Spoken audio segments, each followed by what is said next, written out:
राष्ट्रवादी काँग्रेसचे सुरेश अण्णा घुले आता सहयोग या सोसायटी स्थानी दाखल झालेले आहेत। त्यांनी काही वेळापूर्वी उपमुख्यमंत्री सुनेत्रा यांची भेट देखील घेतली। अण्णा काय आज भेट घेतलेली आहे, काय चर्चा झाली, काय सांगा? नाही, आता एक लक्षात घ्या, कालपासून वहिनींनी त्यांच्या खऱ्या अर्थाने कामाला सुरुवात केलेली आहे। पुणे जिल्हा परिषदेमध्ये लोकांनी स्वर्गीय आदित्यदादांच्या विचारावर विश्वास ठेवून जे आमचे 51 जिल्हा परिषदेचे सदस्य निवडून दिलेले आहेत, 2 आम्हाला सहयोगी आलेले आहेत, असे 53 सदस्य झालेले आहेत।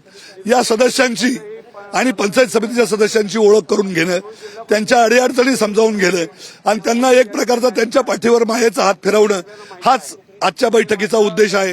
कालही वहिनींनी 9 तालुक्यांच्या बैठकीमध्ये काळजी करू नका, स्वर्गीय दादा जरी आपल्यातून गेले असले, दादांनी तुमच्यावर जे प्रेम केलं तशाच प्रकारचं प्रेम मी तुमच्यावर करणार आहे आणि सावलीसारखे तुमच्या पाठीशी उभे राहणार आहे। तुम्ही कुठल्याही प्रकारची चिंता करू नका, अशा प्रकारचा कालच्या बैठकीमध्येही संदेश दिला।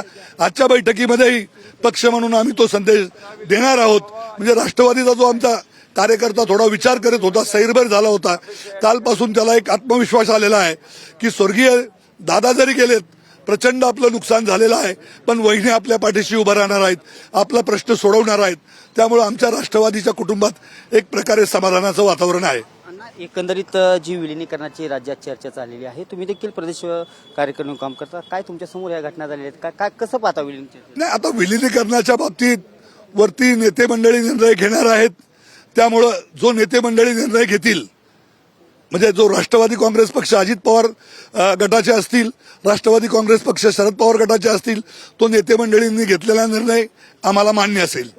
आपल्यासोबत माजी आमदार रमेश आप्पा थोरात देखील आहेत। आप्पा, खऱ्या अर्थाने दौंडमध्ये एक चांगलं यश मिळालं तुम्हाला जिल्हा परिषदेसाठी, काय सांगाल आज भेटीसाठी? काय कसं आहे, स्वर्गीय दादांचं आकस्मिक तुमच्या आमच्यातनं जाणं झालेलं आहे आणि म्हणून संपूर्ण महाराष्ट्राला आणि प्रत्येक माणसाला फार मोठी रुखरुख लागलेली आहे, परंतु दैवी सत्तेपुढे इलाज नसतो आणि म्हणून तुमच्या आमच्या नेत्या सुनेत्रा वहिनी यांना राज्याचं उपमुख्यमंत्रीपद देण्यात आलेलं आहे आणि आता त्यांच्या नेतृत्वाखाली आम्ही सगळे कार्यकर्ते म्हणजे सुनेत्रा वहिनींना तर पाठबळ देणार आहे, परंतु लोकांची कामं, अजितदादांचे जे आचारविचार आहेत ते सातत्यानं पुढे चालू ठेवण्याचं काम आम्ही सगळे कार्यकर्ते करणार आहोत। म्हणजे त्यामध्ये कुठेही आम्ही कोणी कमी पडणार नाही आणि म्हणून आज वहिनी बैठक यासाठी लावली। नवीन आलेले जिल्हा परिषद आणि पंचायत समिती सदस्य यांची ओळख होणार आहे आणि त्यांना एक मार्गदर्शन करणार आहेत की आपण पुढील वाटचाल कशी करायची आणि त्यासाठी आजची ही बैठक आहे। अण्णा, एकंदरीत जी विलिनीकरणाची चर्चा दोन्ही बाजूनी होत आहे, कसं पाहता सध्या विलिनीकरण? काय तुमच्या सोबत काय चर्चा झाली होती का त्यावेळेस? काय सध्याची राज्यातली स्थिती? कसं होतं की हे फार वरच्या पातळीवर चर्चा झालेली आहे आणि नगरपालिकांच्या निवडणुकीच्या वेळेस सुद्धा जे पवार साहेबांच्या पक्षाचे तुतारीचे उमेदवार होते, तर आम्ही सगळ्या नगरपालिकांचं पुणे जिल्ह्यातल्या 17 नगरपालिकांच्या वेळेस सुद्धा त्या सगळ्यांनी घड्याळाच्या चिन्हावर निवडणूक लढवली। जिल्हा परिषदेमध्ये सगळ्यांना ते मान्य होतं म्हणून सगळ्यांनी जे जे उमेदवार आम्ही दिले होते, ज्या जागा दिल्या होत्या, तिथं घड्याळाच्या चिन्हावर निवडणूक लढवलेली आहे।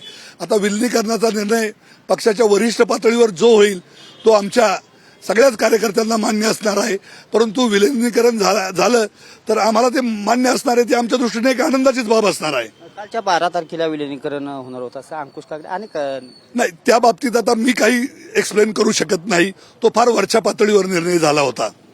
नक्कीच आज खऱ्या अर्थाने सुरेश अण्णा घुले आहेत, माजी आमदार रमेश थोरात आहेत, हे बारामतीतील सहयोग या निवासस्थानी उपमुख्यमंत्री सुनेत्रा पवार यांची भेट घेण्यासाठी आलेले आहेत आणि पंचायत समिती असेल, जिल्हा परिषद सदस्य असेल, अशा अनेक जे सदस्य आहेत ते देखील भेटीसाठी सहयोग या निवासस्थानी दाखल झालेले आहेत। कॅमेरा पर्सन कृष्णा समिती पक्कापरे, TV9 मराठी, बारामती।